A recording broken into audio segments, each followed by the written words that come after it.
Economic data from China suggests the world's second largest economy is defying a global slump fueled by the pandemic.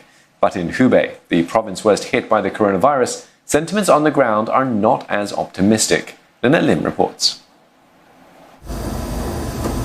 Zhang Xia was confined in her home in Jingzhou City in Hubei province for a month at the height of China's COVID-19 outbreak. The city of 6 million was put under a lockdown on Chinese New Year's Eve, a day after Ground Zero Wuhan, also in Hubei, was shut.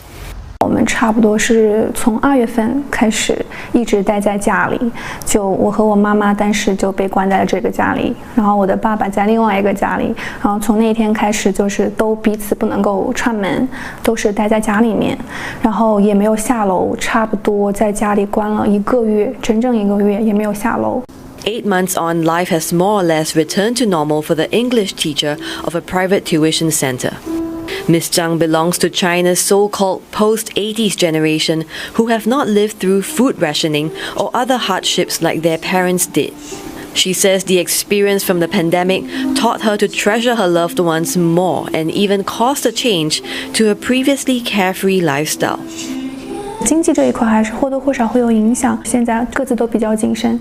就像我跟我朋友他们之前可能经常出去玩啊，然后花钱也比较大手大脚的。现在的话，我觉得就是都知道要珍惜一些东西了。 But Ms. Zhang and her peers' new attitude towards spending could spell trouble for the Chinese leadership's efforts to steer the economy through the pandemic. Having relied on exports as a growth driver for much of the last 4 decades, President Xi Jinping now preaches with a greater sense of urgency the virtue of domestic consumption as the mainstay of economic growth. Jingzhou, best known for being the capital of the state of Chu during China's warring states period, was one of the cities worst hit by the coronavirus, with 1,500 infections and 52 deaths. Tourism is a key economic driver for Jingzhou, and this ancient city wall, dating back thousands of years, is its top attraction. However, when we visited, there was only a trickle of tourists, with stall carts left abandoned and tourist facilities left idling.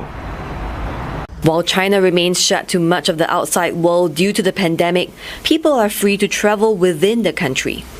But this shop selling Hanfu, or traditional Han Chinese clothing, fears that even when domestic tourists return, they may not spend like before. 因为我们这个店古风店的话，大部分的群体是学生，如果家长的收入变少的话，也会影响到学生消费这一块。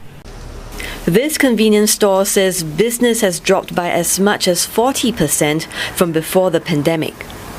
比刚刚开始解封的时候，那个生意要好一点，但是跟以往相比的话，现在生意肯定差多了，因为现在出来玩的人都很少嘛。这旅游景区的话，人都比较少。 Latest economic data suggested China's recovery is gathering pace as demand starts to improve from the coronavirus crisis.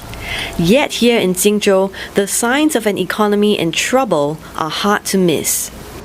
Some analysts think the economy is not completely out of the woods yet. There are certainly short-term pressures because while the most recent economic figures suggest that the Chinese economy is somewhat rebounding, I think given the shock of earlier this year, consumers will be still very, very prudent. So on that front, there may not be as much consumption as the Secretary General might hope. How China is going to come out of these issues of consumer confidence and also domestic debt. That has to be seen. For Jingzhou resident Zhang Xia, she considers herself and her family lucky, having survived the worst days of the pandemic, and the belt tightening is the least of her concern. Lynette Lim, CNA, Jingzhou.